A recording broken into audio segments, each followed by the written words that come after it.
And we will stay also in the straight and narrow path. Marami ngayon na nandun sa malapad na daan. Malapad na daan yung pinagdaanan nila. Ang mas pinili nila.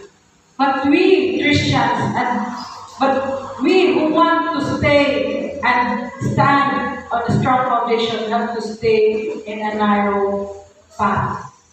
Hindi tayo, ako, ang hirap pala dito. Doon na lang ako kasi wala namang walang nagbabantay sa akin, walang sumusuway sa akin. Pero dito, ako, palagi si Pastor, palagi akong tinitingnan ni Pastor eh.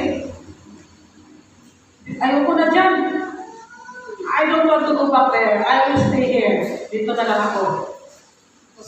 I cannot hear anything that stopping me of doing these things. So, yun. So we have to stay. Kahit na masikip man yan na daan,